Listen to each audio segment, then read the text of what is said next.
Be grateful for everything, because I just think, you know, there's so much that we have to complain about in this life, but we never just sit down and just sort of say, right, like I'm actually doing this, or I'm doing this, or I'm alive, and we just take all the small things for granted, but forget that, you know, it's a reason to be grateful.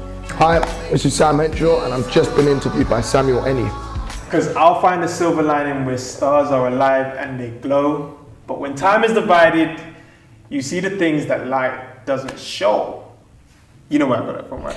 I was literally trying to like put it together, and I was like, oh, that's one of my lyrics. So yeah, cool. I had to make sure that was on point. How you doing, Sam? I'm good, thank you. How are you? I'm not too bad. Thank you. Finally got you down here. After months of trying, figuring out. I know you've been in the studio working hard. New music coming along the way. I'm excited. Yes. I'm very, very excited. Thank you. We're going to start from the top and go into the sound experiment. Cool. 1 and 2. You released lots of projects back to back. Yeah. For you, what would you say is the difference between 1 and 2? Was there different versions of you, or would you say that they both kind of channeled different things from you in terms of musically as a musician? I think, I think it's a bunch of that, and it's, again, it was 2 very different times in my life. I think 2 very different times in my career as well. So I think when you listen to just even the quality of production, even to something that sort of, I wouldn't say simple or basic, but just even to that, that played a huge part in it as well, just because I was at a very different stage. If you listen to the first sound experiment, I was trying to figure out who I was as a writer, who I was as a producer per se. And so when you listen to the quality of the songwriting and the production on the first EP, it's a lot weaker in comparison to the second one. And that's, I wouldn't say that's necessarily a bad thing. I just think it showed progression. So when you do listen to the second EP,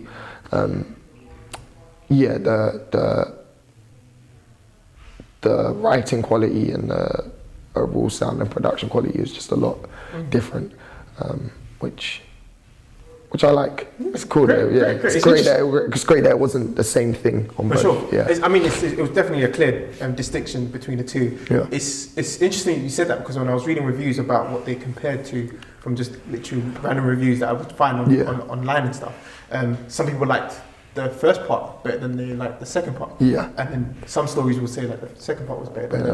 They felt like you was probably a lot more vulnerable in the second one. You gave a lot more reach in terms of like the depth of kind of your songwriting and what you was talking about, and the stories as well. Would obviously be a lot more annotated and anecdote, in the sense of where it's like, yo, this is me, this is how I am, and it's a different version of you. Let's move on from that. I've always wanted to know, because obviously when I see things, I never knew you personally, but I would always hear your name through the grapevine. I see some things you've done with Koji Radical on Vivo as well, which I think is sick. Thank you. Sick, by the way. Thank you. And you've done some festivals as well, so you're really heavily in the scene right now. Do you feel like you get enough recognition as you should? I think, to be fair, most of the time I feel like I've got more recognition than I have deserved, to be fair. So like I think I've just been blessed in that area, and just, you know, a lot of people have been fortunate to get on it, and there are people that have been a lot bigger than, you know, maybe I deserve. And for sure. So Now you're extremely talented. You can write, you can produce. Ultimately, where do you draw inspiration from? Because obviously, I feel like sometimes as artists you have to experience life. To draw different inspirations 100% before we can make the music. Would you say it's the same, or would you feel like you can draw inspirations from like the littlest thing and then just feed off of that? Sometimes it just depends on how I'm feeling, I guess. But I do just try to get inspiration from everything. If it's someone else's experience, if it's my experience, if it's, you know, things that I'm even just thinking of that I want to see change in my life or happen in my life and stuff like that. I just draw from that and just kind of try to write about it. So, collaborations. How did you and Koji meet up? I think Coach is a dope artist. He's great, right? I hope he watches this as well. He's incredible. One of my favourites coming out of the UK. Coach and I have known each other for a while. I remember both of us, our first show was acoustic afternoon, the Box Park thing that they do. And that was the first gig, I think it was his first gig. And it was definitely my first one in London. Yeah. And I think that was just my first time being exposed to all of the people that were sort of doing that event, and my first time being exposed to all the people that were performing at that event, and just kind of made friends with all of them. And I don't even think me and Coach even met that day. We didn't even like talk or anything that day, but I think just after that gig, we just ended up sort of becoming mates and just kind of communicating and catching up every now and again when we could and stuff, and just kind of keeping in touch. And I think when it came down to doing we had made a song before when I was still just trying to write and make stuff and come up and all of that. And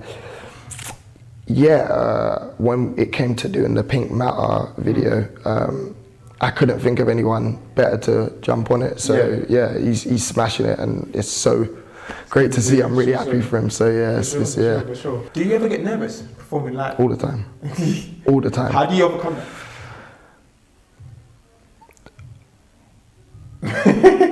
You really have to ponder on that. Yeah, two things. One is just kind of say a prayer, and two, it's just kind of saying to myself, you're probably, you enjoy doing it. You're probably not going to get another opportunity to do this. It's your only chance to not screw it up. So just go and have some fun with it and do it. And I think that's just, Correct me if I'm wrong, you seem like a guy that's always consumed and around music, and mainly in your studio.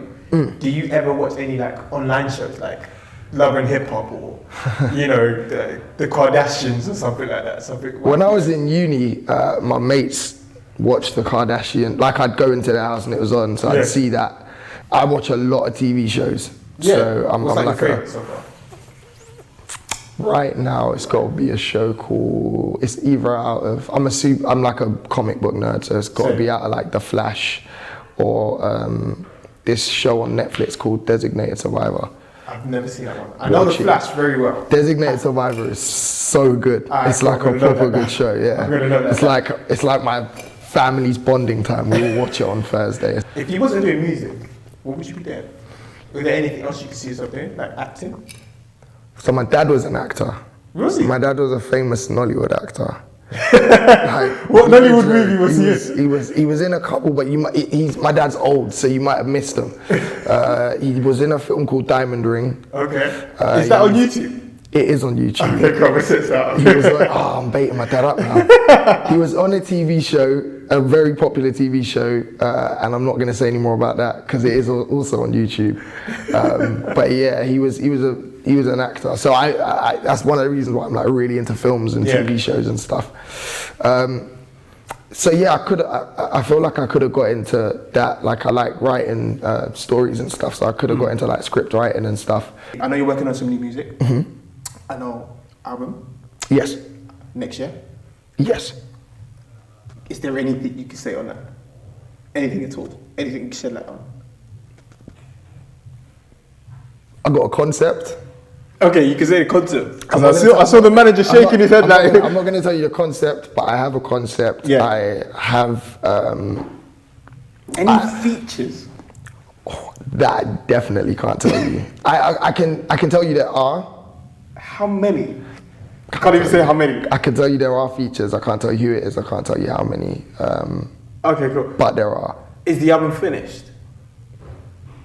Not in my head. No. not to me. How many songs? Can't tell you that. Honestly, like, some of these questions I can't answer just because I don't know myself. Oh yeah. I've made a lot of songs. Yeah.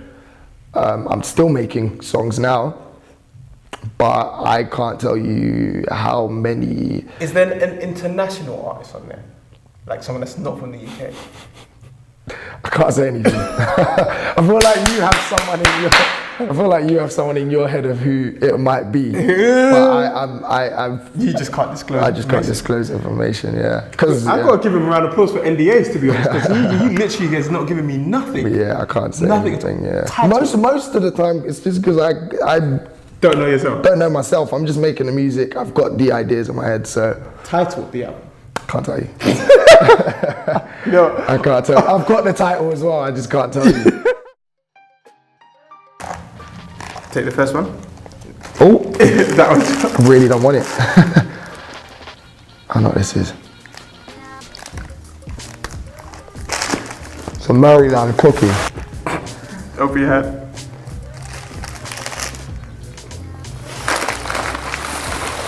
I don't know what they're called, but it's that white. Is it? It's white, isn't it? No. The packet's white The packet's white and with red, black. white and black. Yeah.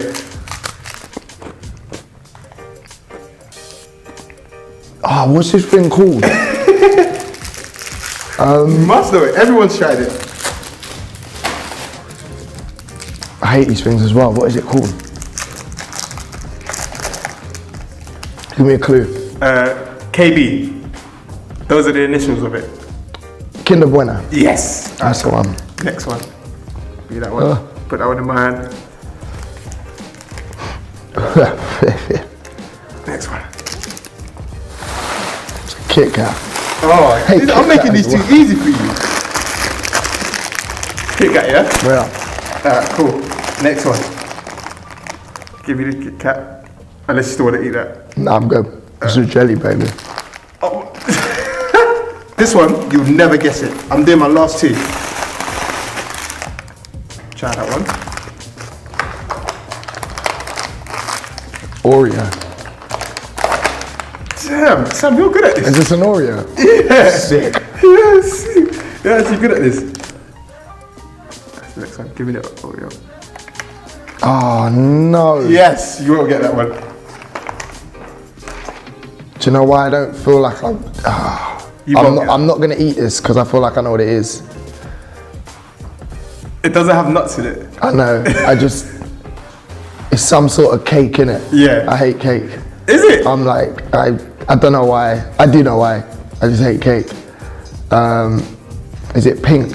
Yeah. I can't remember what this is called. I know what it is though. You should. And it's got like white squiggly. Yeah. I don't know what it's called, but I know. It begins with a K as well. MK. Mr. I've given it to you. I'm Mr. Kipling Yes. or something. Yeah. I'm a G, bruv. Alright, cool. I'm like that. Last one. Let's see if you know this one. This is either Skittles or M&M's.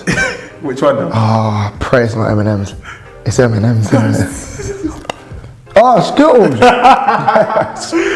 that's it. Hey, Sam is Oh, on point. Sam is on point. Thank you so Thank much, you, Sam. bro. Thanks for coming on to the show. Alright, thank you, man. I appreciate it. And I'm making it with these hands. This fate is not my destiny.